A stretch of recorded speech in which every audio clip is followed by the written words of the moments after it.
All right. Welcome back to Correctional Officer Stories with Steve on this beautiful Saturday in January. Appreciate all you tuning in today. All my Goon Squad, thank you for the support.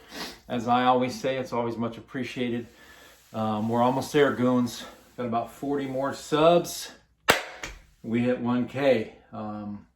So man, it's been great. I really appreciate it. I've had some naysayers that said we weren't going to get there. Obviously, we knew that was a bunch of horse shit. We will be there shortly. So thank you all. I really appreciate it. But I wanted to quickly put the word out there.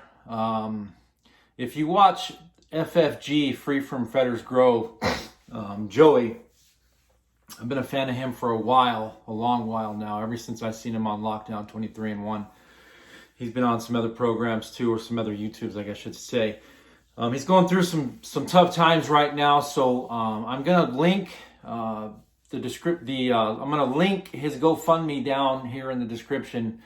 If you can, shoot a donation over there, or just even share it. Anything would help. If you watch him, they relocated to Florida. Some things came up within his job that just, like he says, for unforeseen circumstances didn't work out.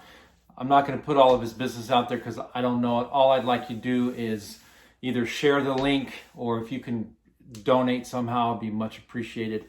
So Joey, if you're watching this, man, I definitely support you, brother, and I hope things get better. And as I know they will, just keep pushing as I know you do, man. So any of my goons out there, or anybody that watches my channel, I'd appreciate the share, or even if you could just drop by and leave a comment of support or anything, I'd appreciate it. Anyway, thanks again. Like I always say, I just can't put enough thanks out there for the support that I get from you goons. So I really appreciate it.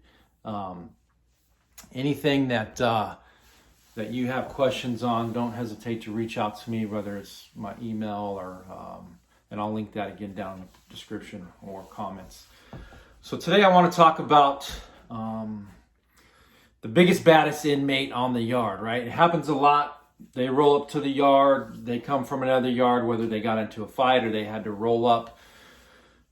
When the inmate rolls up to the yard, a lot of the inmates on the yard don't know why this guy's coming. They might have a clue, or maybe some kites had come, but they usually don't know why he's rolling up. And every time it's one of the biggest, baddest inmates, they think they're just tough as nails, ain't nobody beating them. They're out there on the yard knocking out freaking 100 dips, knocking out crazy pull-ups, just getting it in, and just walking the track like, yeah.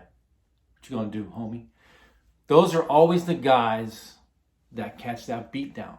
Because as you've seen on several different channels, you are not gonna freaking beat up 5 guys when they come at you from all different directions. It ain't gonna happen. I don't give a shit how bad of a Billy Badass, black belt 40th degree jiu-jitsu, and a wrestler and blah blah blah. Like, it ain't gonna happen, man. I was a wrestler. It ain't gonna happen. I ain't taking on 30 guys. 5 guys, it just isn't gonna freaking happen. So I was in the chow hall one day, and it was towards the end of my time at Lewis facility. I was getting ready to, it was actually my last day, I think. I was getting ready to go to, transfer over to Perryville Complex, and it was just myself and an officer in the chow hall. Well, we had fed that day late, so we were trying to get, I think we were just barely feeding breakfast at like 12:30 in the afternoon. We were short. We didn't have enough staff. Our freaking sergeant didn't feel comfortable with us pulling him out, just trying to run the yard, basically with 2 people. I think we had one officer for both buildings. So obviously you don't want to have a bunch of pods out there and something pops off and you can't get control of the yard. So we ended up getting a cross level in from another yard, meaning we ended up getting another staff member from another yard. So that made 2 floors for the building. So we pull out the building, and in this particular building, we had one of those cats. We had a Billy Badass, right? And I knew for a fact something was going to happen because I could just feel the tension in the pod within that last week. And he had just landed down or touchdown as they call it, within, it had been maybe a couple weeks. So we're pulling him out. Always has his shirt off. I'm freaking telling him, hey, get your shirt on, get in compliance, get your shirt tucked in, get your freaking ID on your shirt, man. You know what time it is. You ain't new to this game. You're an old number. Get it together. So pulling him out, and it was my last day. I'm thinking, this is my last day, man. I don't want to go through all this bullshit. I just could feel that something was coming. So we get him out. We get him into the chow hall. They're going through the line. They're getting their meals. And the officer tells me we were both yard sets that day, and we still needed to get zones done. You had to do 3 sets of zones a day. Well, he'd only done 1, so he still had 2 to knock out. So he's like, I gotta go. He goes, I gotta go get these zones done. So I'm gonna have to leave you in the chow hall by yourself. And of course, that's never. You always want 2 in the chow hall. So I said, you know what? Take off. I'm gonna see if the count movement officer can help me. And I had already radioed him. I'm like, hey, I'm gonna need your help if you can roll over to the chow hall if you're not busy, because count had already cleared. I don't think he had anything going on. Well, of course he slow played it, and the chow hall ends up just popping off. They end up they jumped this dude. No later did Sifuent, or the officer. I just said his name, so if you're watching this, you know who we are. No later did he get it's almost like they waited for him to get into the zone, so they knew he wasn't going to be able to get back. It's like they timed it perfectly, and they started jumping on this inmate, just beating his freaking ass. So I'm gassing, right? I'm spraying. I had the Phantom fogger. I'm just, it ain't stopping him. I back out of the chow hall. I'm not trying to catch I back out of the chow hall. Shut the door. I'm radioing for assistance. I'm letting the tower know, if they come out, you might have to take a shot. I'm in command, right? I'm telling the sergeant, hey, this could turn into where that tower needs to put a warning shot in that pit. I'm asking for assistance, and at this point, I'm not following all the protocols of,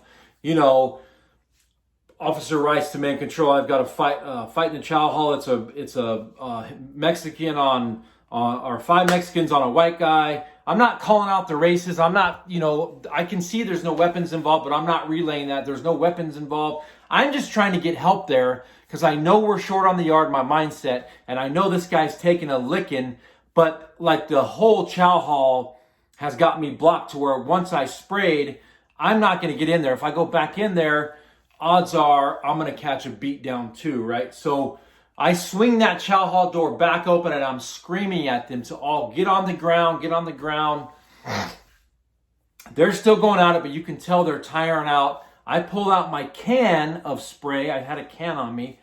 I gassed them again because at this time, most of the inmates had listened, and there was some more staff there. Everybody had gotten there. So I think more meaning like 3 more staff. But when your people are barking at you, you don't know how many officers that is. They're screaming. We're screaming at the top of our lungs. Coughing. There's gas everywhere. And if you've ever been dealt with OC spray, it's a freaking nightmare, right? So finally, I'm able to get up in there and get this freaking inmate cuffed. And this dude was a big dude. So I didn't have double cuffs on me, but I ended up getting him cuffed. His ass had been beat. I'll never forget it. He had longer hair. If I had said the inmate, you guys who worked with me and know me, you would know this guy. And this was a protective custody yard. This wasn't a GP yard. But they beat him down. And so basically, I'm like trying to drag him out of there after I cuff him because I get him up, but I'm holding him up trying to cuff him because he's beat down. And we get him out of there. And we get them outside. We're getting the inmates out. We're getting them all outside, and then boom, another fight pops off. They're beating the guy Billy Badass, the one that got his ass beat. He had like one buddy, I guess, on the yard. He starts barking, right? So then they go again. Well, I'm out of spray. The tower. I'm like, take the warning shot, man. Take it. But he needed to override from me, even though I was in command. I hadn't relieved myself of command, even though I was directly involved. And you'll learn all this. Sergeant never did say, hey, we need to take a warning shot. We ended up getting it all under control. But just think of that. You had a big ass fight going on in the chow hall. Dude's getting just beat down. You don't know if he's dead. I spray, get out of the chow hall, shut that damn door, and then I'm back in there giving commands. And then I get more staff on site. We get that one under control, trying to get everybody out. As they're lining up, another fight pops off.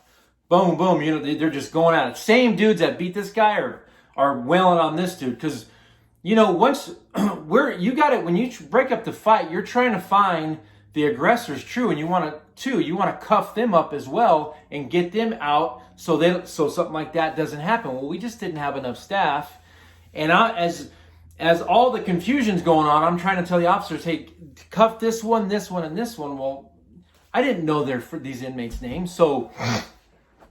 And the officers that showed up, they weren't from our yard. We had all cross levels that day. So, because we were constantly short. So it just was a freaking mess, man. And the other guy ended up getting beat pretty good too. Big ass, swollen ass eye, just a mess. But we ended up sending the first guy out, 911. He caught a really good beating. Luckily, we were able to get that completely under control. But that just shows you how being understaffed can see that, you know, things can go off immediately. I bet you if that officer wouldn't have left to go do the zones, that would have never popped off. As soon as they saw him leave, they knew it was just me.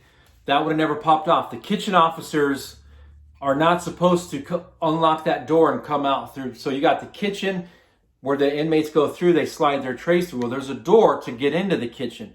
Well, if there's something going on like that, they're not to open their door and come through that door for all the inmates, and then they can get back into the kitchen. It just becomes a huge nightmare. So the kitchen officers were really of no help. I think one ran around the back through the gate to the yard. But it was just a freaking nightmare, and it was because we were short-staffed. That was part of the issue. If we would have had, like 3 officers in there, I'm telling you, that probably wouldn't have happened. They would have waited till probably, maybe they got back and they would have got him in his cell, or I don't know. But a lot of times is where fights pop off in the chow hall, especially if they know it's just one officer in there and they know there's really not much you're going to do. And I was not an officer that was running from something. I was always involved in the mix. But that day I could just kind of tell if I didn't get out of there at that time, shut that door real quick, make a quick decision on what I'm going to do, get some help, get that ICS initiated, get back in there, try to, once I had another guy on site, get back in there, give more commands, relaying information to main control at the same time on the radio, trying to get them so they can make notifications. And then once everything's done, right, this is a Friday. It was a Friday. It was my last freaking day. I'm knowing in my head, damn, now I got to write all this paperwork. I'll never forget the female deputy warden who freaking just didn't freaking like me for no reason. We barely even knew each other. She just didn't like me. And I'll put a reason out there in another video. But she had removed me from the max unit, so I was running the yard every day. I was a yard set every day, which I didn't mind, but sometimes it gets old. I was running the yard every day. And she has the nerve to tell me, you didn't initiate that ICS right. You weren't saying if there was any weapons involved. You weren't saying if what races were involved. And I'm thinking, motherfucker, this ain't a GP yard. You know what I'm saying? Like, this is completely different. This is a fucking protective custody yard. There wasn't nothing involved. I knew there was no weapons involved. And let me take that back. Just because it's a GP versus PC doesn't mean there's not going to be any, it's going to be completely different. Shit still goes on. You know what I mean? So you're still going to have weapons. You're still going to have all that kind of shit. But I could tell there was no weapons. They were just physically beating his ass. And it was so chaotic that I didn't have time to be relaying. I needed to relay the important details, not what the races were. We could say that after we had it done. I had it in my mind. I remembered it was a 5-on-1. 5 Hispanics on a white guy. I knew. So, and I knew that you always knew the fighters on the yard who were going to get into that shit. So I just didn't know their names, and the cross levels didn't know that yard. They weren't used to that yard. But she's all over me. And you guys who know this, she's at Perryville now. So, man, Unbelievable. And I was pissed. I remember my lieutenant had to end up pulling me off, and I was never disrespectful to deputy wardens, but I was like, you know what?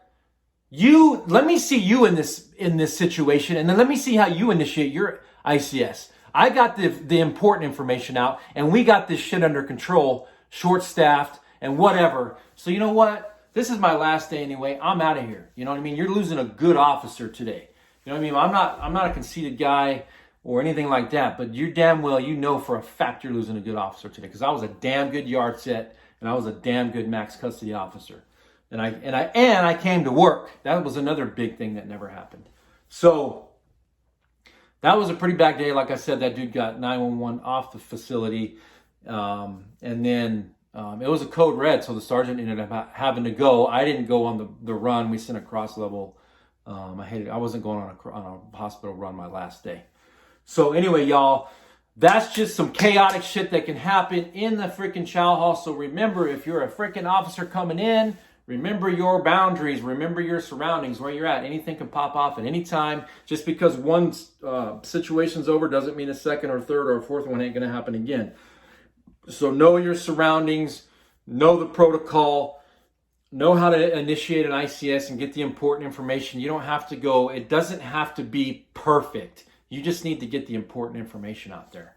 And I did at one point end up relaying, once everything was kind of a little bit settled, there is no weapons involved that I can see. There is nothing involved.